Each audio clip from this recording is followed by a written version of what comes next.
Parsha Shlach. The Torah is talking about the Meraglim that went to spy out Eretz Yisrael. And the Torah speaks about how distinguished they were. Kulam Anoshim Roshei B'nai Yisrael Hema. They were all Anoshim, people, and Rashi explains Kol Anoshim Shebemikra Loshen Chashivas. That wherever it says Anoshim, it's talking about important people, distinguished people.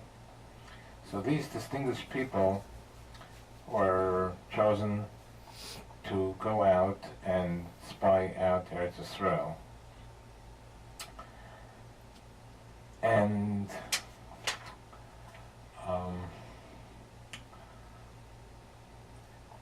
these were Anoshim, distinguished people, when? These were distinguished people during the time of the third Deya. They were the greatest, most knowledgeable generation that ever existed.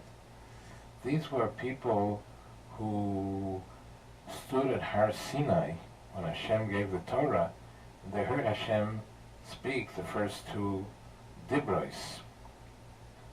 So these were, in a third Deya, they were Anoshim, they were Chashuvim. And what happened? They went to spy out Eretz Yisrael. They came back in a mere 40 days. In 40 days, they came and they spoke Dibas Ha'oretz. They spoke Lashon Hara against Eretz Yisrael. We'll never be able to conquer Eretz Yisrael. And not only that, not only did they speak Dibas Ha'oretz, they spoke Lashon Hara against Eretz Yisrael, but they sank so low, they said, Leinucha la'alos el ha'am ki chazaku mimenu.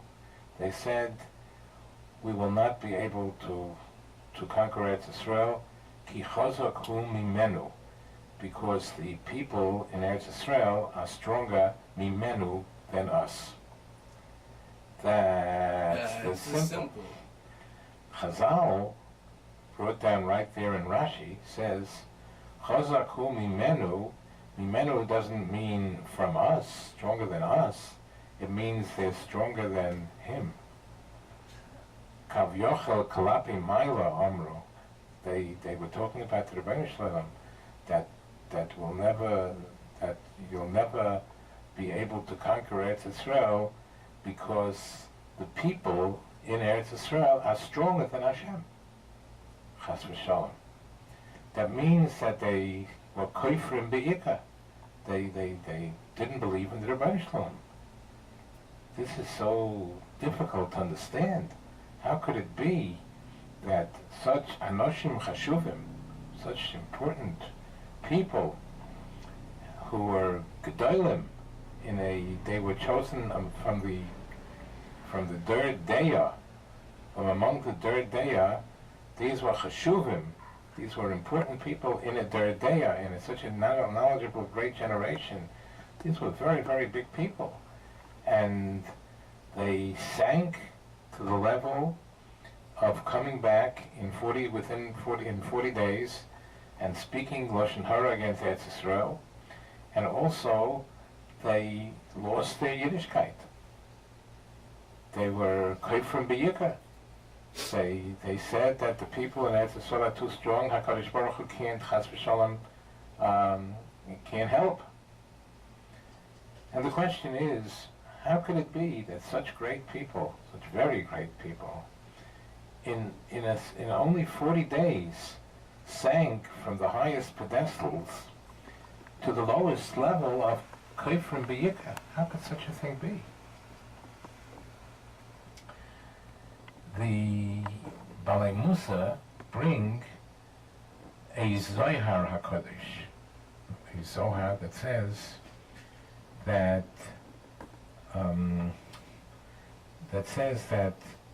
they had a tremendous taiva for kavod. They they had a temptation for honor. They were afraid, according to the Zohar HaKadosh, they were afraid that now, before they were in Eretz Yisrael, they were privileged to be Nisiim, to be leaders of Klal Yisrael.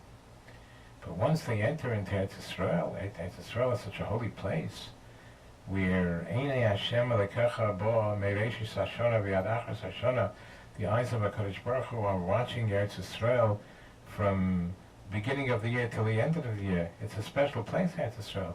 And Eretz Yisrael, they were afraid they wouldn't be chosen to be leaders. They wanted to retain their leadership, to be Nisiim, princes.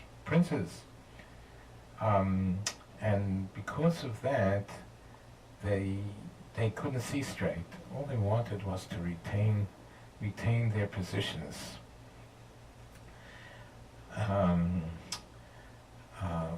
We see the devastation of kavod, of bad midos, that since they desired to retain their positions as Nisiim, as princes, anything that might jeopardize that, they just couldn't see straight, and therefore they were afraid they would lose their positions in such a holy place like Eretz Yisrael, and therefore they just came back with a distorted picture, to the extent that they didn't see straight. They saw Eretz Yisrael a place, Dibas Ha'oretz they spoke, they saw Eretz Yisrael a place that couldn't be conquered, they saw that the Rebbeinu Shalom can't help it. They were quite from Bi'ika, that when a person has such a temptation for kavod, they see things in a distorted manner. Now, they wanted to retain their position. Now, exactly what was their position? Simply, you learn that they were leaders of tribes, which is a very, very high positions, very high positions. But according to the Baal HaTurim says, Roshei B'nai Yisrael Hema, which Hema is, Hey is 5, Mem is 40, and Hey is 5. So together Hema adds up to 50.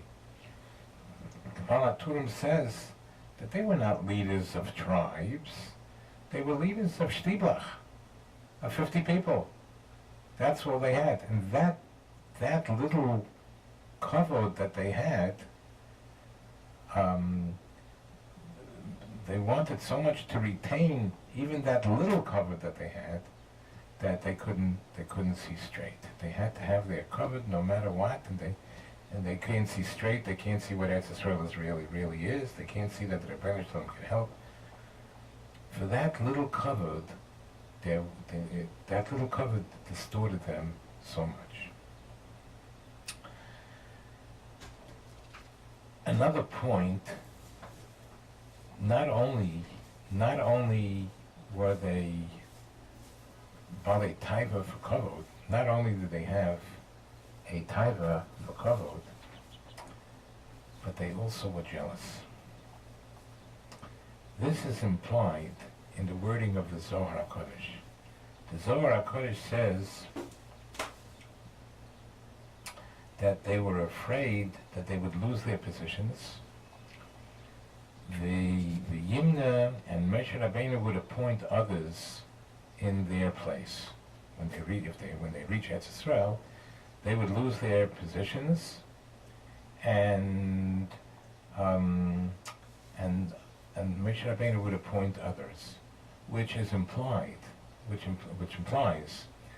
that if not for the fact that Moshe Rabbeinu would appoint others, just the fact if nobody else would be appointed, then they can deal with it. Maybe they could overcome their temptation for kavod. But that they should lose their positions and another person would be sitting in their chairs, in their seats, that already they couldn't cope with. That's what's implied. That's the way the late Reb Chasman implies from the wording of the Zohar HaKodesh. So now, what do we have here? We have great people, Anoshim, in such a generation, which was so great. People were so great, and not only did they have Taivas HaKavod, they didn't want to lose their position, and because they didn't want to lose, they had to retain it. They had to retain their position, and whatever they saw in Eretz Yisrael, if it came in conflict with them retaining their position, they couldn't see straight. They had to retain their position. And not only that, but they were also jealous that other people would take over their position. So I think we see from here two things. We see from here, first of all, Anoshim, such great, great, great, great people in such a generation, are not immune. They're not immune that they can have flaws in Taivas HaKavod. They could be jealous people. Nobody is immune. The greatest people have to keep on the alert, keep on guard, not to have bad Midos, because nobody's immune, and even the greatest people can fall into that trap and have Midos, bad Midos, temptations for kavod, temptation and jealousy. And second of all, what we see from here is that in a mere 40 days, great, great, great, great people were able to sink to the lowest level of being Kofrim V'ikar, and causing death and destruction to Klal Yisrael, to themselves.